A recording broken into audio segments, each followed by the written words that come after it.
सबके नाम मिलेंगे आपको, लेकिन आपको एक भी मिडिल ईस्ट की ऑयल प्रोड्यूसिंग कंट्री का नाम नहीं मिलेगा आपको न्यूक्लियर वॉरहेड की लिस्ट में, और होंगे भी नहीं।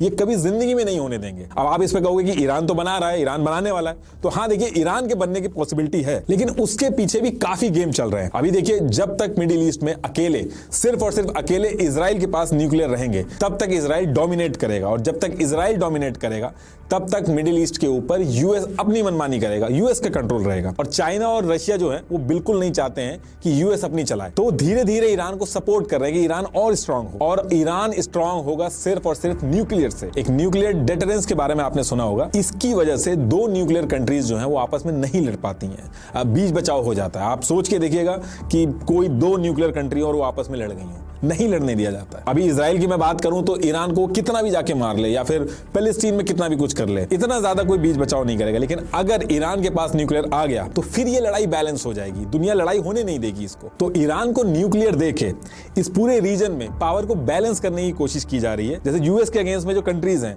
वो नहीं चाहती कि अकेला यूएस यहाँ पे राज करे, इसलिए वो चाहते हैं कि ईरान न्यूक्लियर पावर बन जाए, उससे पावर बैलेंस हो। जैसे जब इंडिया न्यूक्लियर पावर बन गया था तो पाकिस्तान को भी बहुत कंट्रीज ने हेल्प करी थी न्यूक्लियर बनाने के लिए। ईरान का जो न्यूक्लियर पूरा प्रोग्राम है वो भी बड़ी कॉम्प्लिकेटेड स्टेट में है। देखिए न्यूक्लियर वेपन बनाने के लिए एक अलग यूरेनियम चाहिए, वो बन जाती है, लेकिन मेन गेम इसी चीज का। जैसे मैं आपको अभी ये बता रहा हूं, नेतन्याहू जो है इजराइल के पीएम, उन्होंने यूएन में ऐसे ही करके समझाया था कि ईरान कहां तक पहुंच चुका है यूरेनियम एनरिचमेंट में। लेकिन होता क्या है कि ईरान जैसे जैसे आगे पहुंचता है उसको पीछे कर दिया जाता है। इस पूरे प्रोग्राम में जितने भी ईरान के साइंटिस्ट हैं उनको कोई अननोन लोग जो हैं वो आके मार जाते हैं और प्रोग्राम वहीं पर रुक जाता है या फिर पीछे हो जाता है। और ईरान के लिए यूरेनियम एनरिचमेंट जो है सिर्फ यही एक इशू नहीं है, पैसा भी बहुत बड़ी दिक्कत है। इसके लिए बहुत ज्यादा पैसा चाहिए होता है। यूएस ने हर तरीके से सैंक्शन लगा रखा है ईरान के ऊपर, तो ईरान के पास पैसे की भी बहुत दिक्कत है, और न्यूक्लियर पावर बनने के लिए बहुत सारा पैसा चाहिए होता है। अगर मैं यूएस की बात करूं तो ईयर 1997